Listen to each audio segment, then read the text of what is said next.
From Photonics Media, this is All Things Photonics, a podcast where we explore industry-shaping advancements in lasers, optics, imaging, metrology, and sensing. Each episode, we'll speak with some of the brightest minds in industry and research about the trends shaping the landscape of photonics.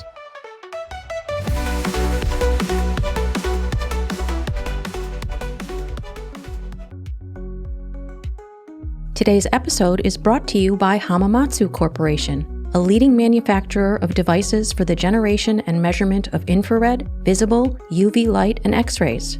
Hamamatsu is dedicated to the advancement of photonics through extensive research and offers specialized systems for select applications. Visit hamamatsu.com to learn more.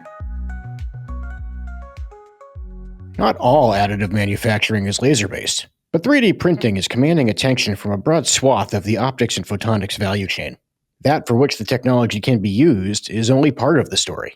Additive manufacturing methods are themselves disruptive technology forces. Our guest today is Lukas Hoppe, manager of R&D at Meltio, a trailblazer in wire laser metal 3D printing. This is a photonics first approach to additive manufacturing. In our interview, Hoppe focuses on the increased adoption of additive manufacturing technologies. But the conversation segues quickly into an understanding that where the technology is today is still far off from where it will be in due time. Meltio's approach, harnessing the capabilities of blue lasers, is central to the additive manufacturing technology arc. There are challenges, though an interesting bit of nuance emerges. Unlike in many technology spaces that are deeply tied to their supported applications, Meltio and other players in the additive manufacturing space are not so tightly tied to particular applications. Other considerations, including those to materials and application drivers, are of principal consideration. Lukas Hoppe from Meltio, up next on All Things Photonics. I want to begin with a two-part question. I often begin these with a two-part question, so bear with me here, because the first part is fairly straightforward for you. Obviously, not all 3D printing, not all additive manufacturing is laser-based. But in the context of laser-based 3D printing, can you explain what wire laser metal 3D printing is? So that's part one. And then within that context, what is meant by the notion of directed energy deposition? Okay, sure. So if you don't mind, I'll start backwards with question two. So directed energy deposition is basically any metal additive manufacturing process that heats the material and places it at the same time. So if you think, for example, the most simple case, arc welding is a form of directed energy deposition because you're directing the energy and the material at the same time. So basically, whenever the material comes in hot and you're heating it as you're laying it down, then that's DED.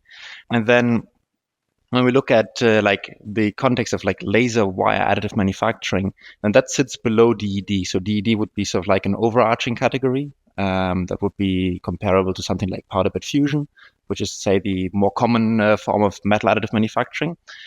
And then within this DED umbrella, we would have like laser additive manufacturing, and then we'd have laser wire additive manufacturing. So laser wire deposition basically comes also in two flavors. There is coaxial laser wire deposition, which is what we do. So you have a metal filler wire that comes through the middle of the processing head. And then you have a bunch of laser beams around it, or this could be multiple laser beams or beamlets from a single beam that is split up. And then basically you have a print head that has lasers focused from all sides on a wire, and the lasers are welding or melting the wire as you're depositing your structure. So we often think just in the under the broad umbrella of laser materials processing, and I think even more broadly, lasers for industrial applications. We think of all of these distinct applications, and they're slightly nuanced, right? Welding, cutting, ablation, and they're different, but they're ultimately quite similar in the grand scheme of things.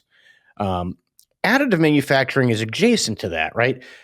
But it's experienced this massive surge in popularity, and I want to ask you, what have been the drivers to that? Is it really what additive manufacturing processes are able to do for distinct applications, or have the gains been in parallel on the technology side?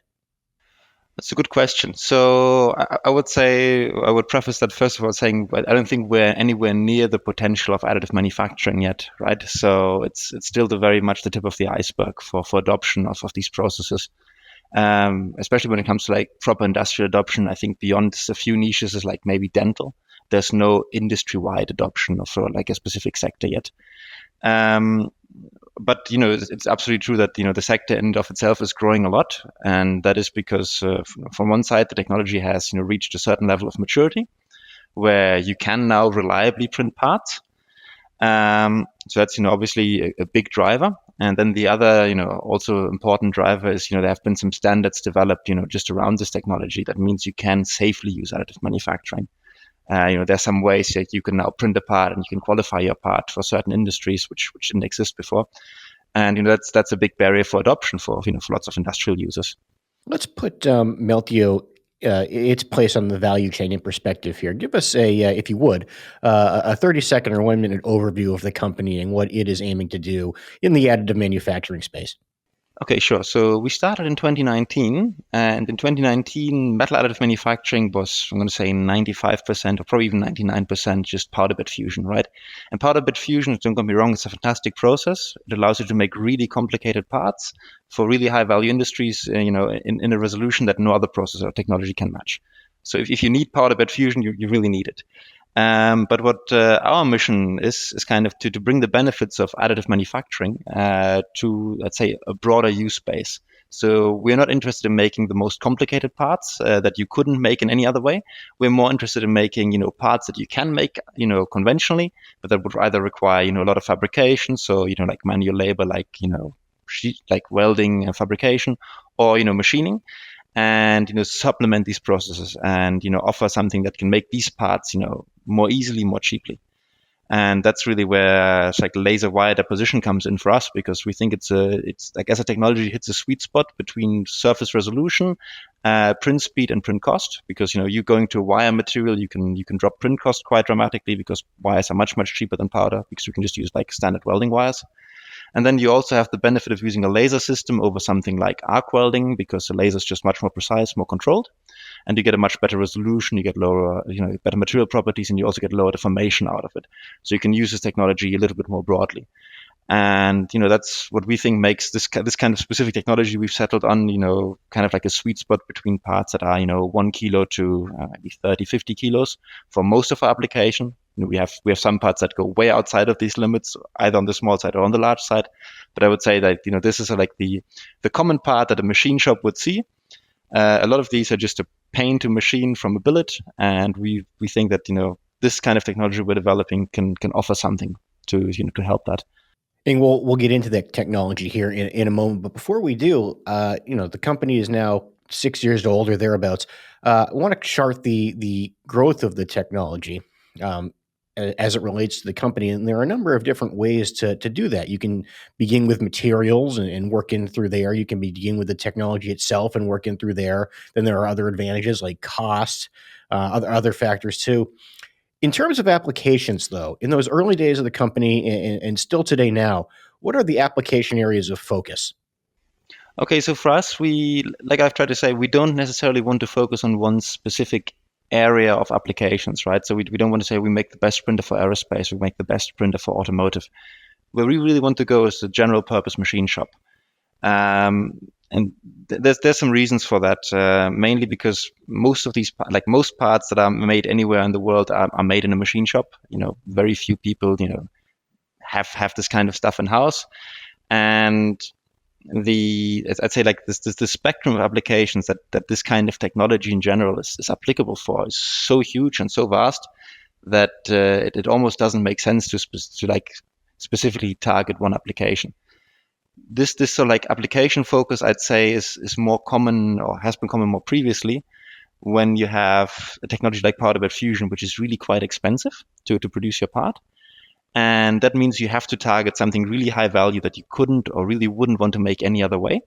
And that's where this like specific application focus comes in. For us right now, we have applications, from automotive. We have aerospace applications, of course, but we have, some really cool applications also in just making production lines, making brackets for concrete industry or nozzles. So there's a huge breadth of areas where this technology can be applied to. Also ourselves, we're starting to use our technology now also to be better at our job, because it can really be applied to so many different areas. So that creates an interesting dynamic, and I apologize for cutting you off because the diversity of end users, right? The range of end users and clients that you're working with is very considerable in this case when you're not limited to one or even a group of applications, right? It spans a full gamut. What are the types of dialogue that you find you're having with system integrators or technology adopters, right? When there's this vast range of application end users. Oh, it's very interesting because I would say maybe since we don't necessarily have this industry or sector focus, but we do definitely see a difference between customer personas because you have the early adopters that are really keen on this kind of technology and that are really involved in trying this out. And for them, it's basically all you have to explain to them is, hey, we're making this technology. It's great because you can print your parts cheaper, and then they'll take it from there. But what we're seeing, more and more as we're becoming a more mature company and, our sales increase and we go to more and more industrial places is, the conversation really shifts on, okay, I have this specific application, this specific part, and I need to prove a business case for it. Right. So that's the kind of conversation focus or shift that we're seeing where, okay, nowadays, we very rarely sell a machine without, specifically validating, the application that the end user is going to run on that system. Today's episode is brought to you by LightPath Technologies. From concept through prototyping, volume production, and global distribution, LightPath has the optical and infrared imaging knowledge and manufacturing expertise to be your optics and thermal imaging solutions partner every step of the way. Visit lightpath.com to learn more.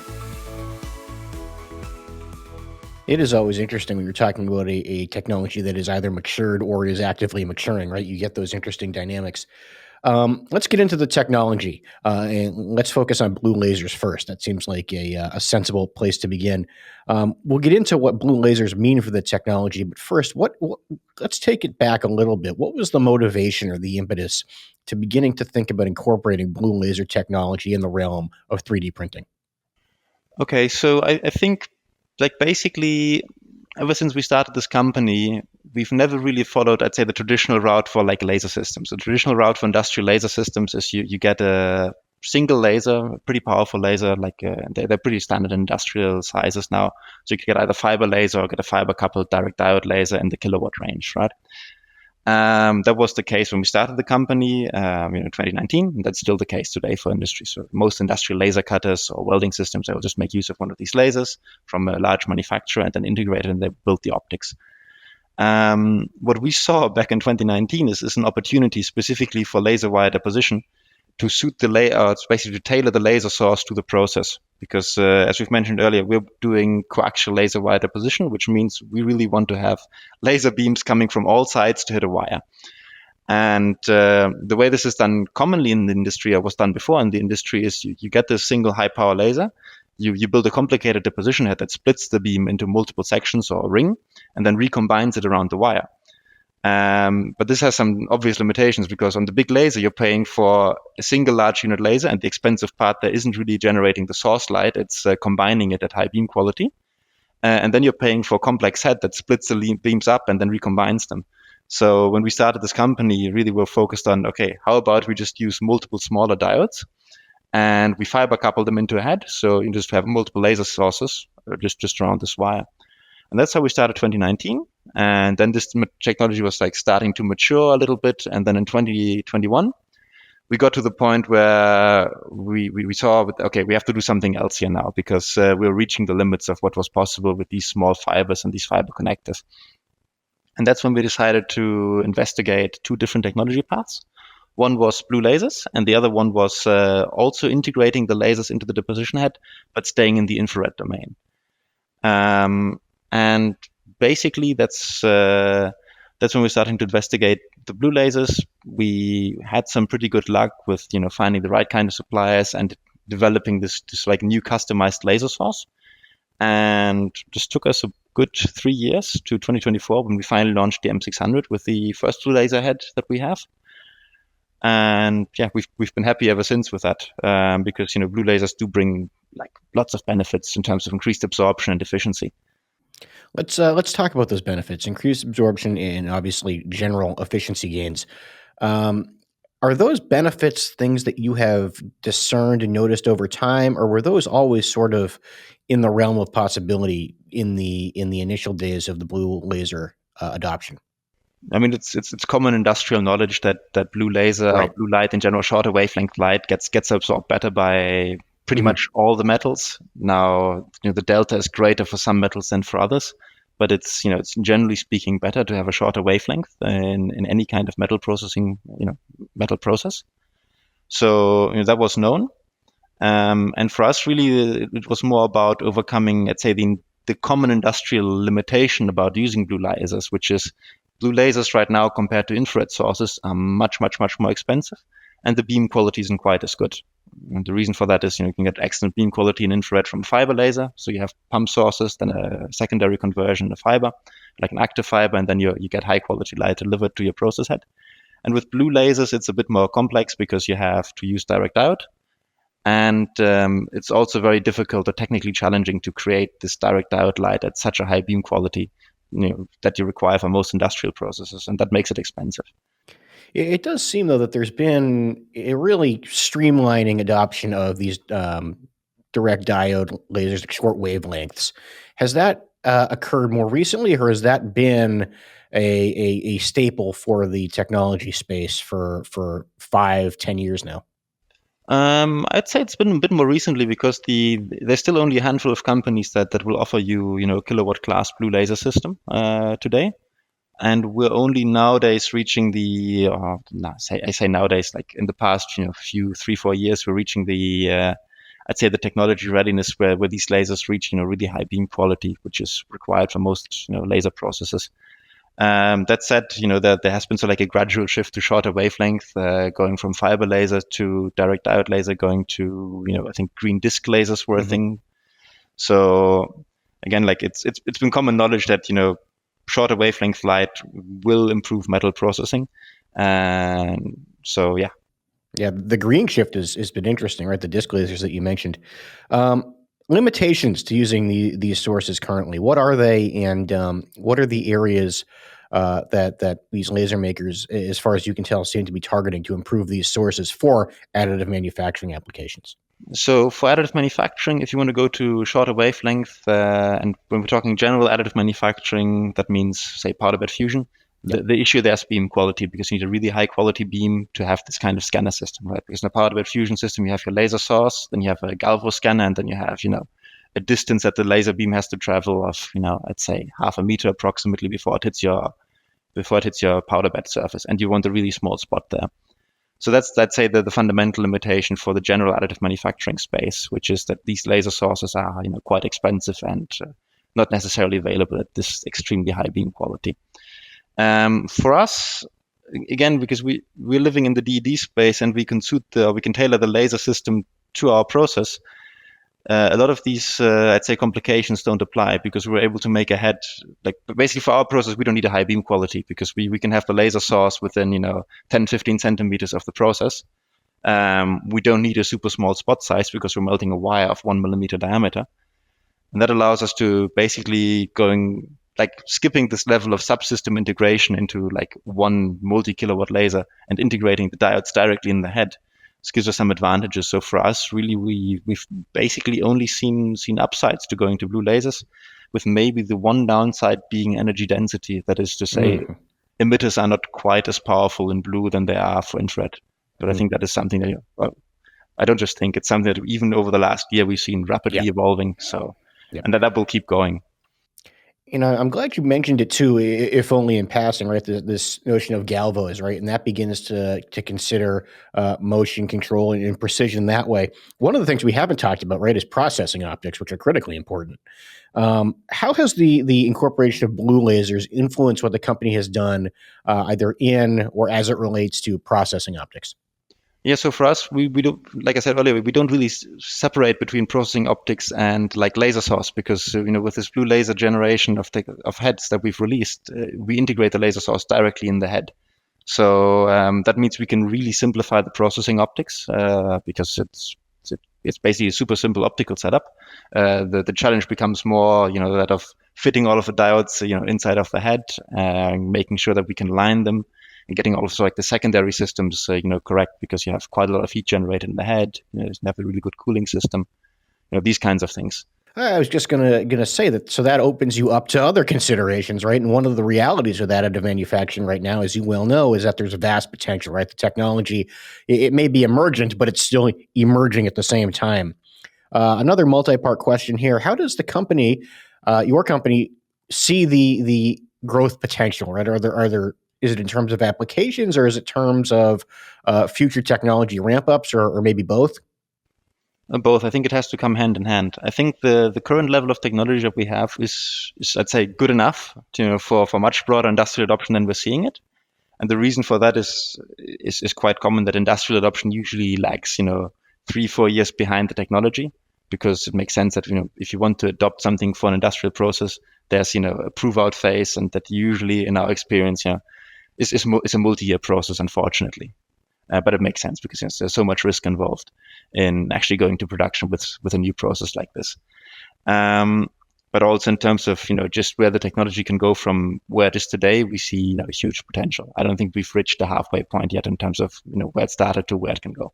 Can you identify, or maybe in sort of along the timeline, what are those next steps, those next milestone moments for the industry to achieve? I think I say the biggest goal is like this first time right part, especially for DD. This is something that everybody's chasing, and obviously it's getting much better, and we can now print a vast variety of geometries, like first time right. But there's this whole thing of, okay, you get a part that looks like the part that you want to get, but how do you qualify it? How do you make sure that this part is good? And the current process for part qualification, they're quite cumbersome. They exist, so it's already good that they exist, because they didn't exist a few years ago. But they're quite cumbersome because they usually involve, you have to print some like probetas, like some samples together with your part, and that makes the whole thing quite cumbersome. So I'd say really big milestone would be, and one that we are definitely working on, would be to print your part and to know your part is good internally. Right, and to be able to prove it and document it. I want to end with this, because we've talked a lot about application, even though you've rightfully steered me more towards the technology, and then we've certainly talked about the next steps for the technology broadly. One of the considerations we haven't really touched on is materials, right? And there's obvious challenges posed by new or alternate or substituted materials. Copper is one that comes to mind. How does the company view that? Is that a real challenge, or is that a real opportunity? Oh, it's both. I mean, so copper for us is something we've been chasing certainly a long time, and we're getting better at it every iteration of the technology. We're now at the point where I think we have something that is somewhat useful for some applications. So that's pretty great. Thanks to the blue lasers, because copper is one of these materials where absorption really goes through the roof if you go to a shorter wavelength. But yeah, so the pool of processable materials, keeps expanding. We started out in 2019 with maybe 4 or 5 materials that we could use realistically. I think now we have tested over 60 different materials, and something that keeps expanding. And this is sort of like this knowledge base of how do you process this kind of material for which kind of application is truly critical, and requires a lot of resources to develop. So it's a big topic for us. Lukas Hoppe from Meltio here to guide us through the life cycle and continued realm of possibility in the additive manufacturing space, the laser additive manufacturing space. Lukas, appreciate your time. Best of luck moving forward, and we'll talk again soon. Well, thank you so much. With that, we conclude another episode of All Things Photonics. Thank you to our sponsors, to the technical staff behind the scenes, and to continued support from the Photonics Media editorial team. As always, questions, comments, thoughts, and ideas are welcome. Let us know how we're doing via email at allthings@photonics.com. All Things Photonics is available on all major platforms and on our website, photonics.com.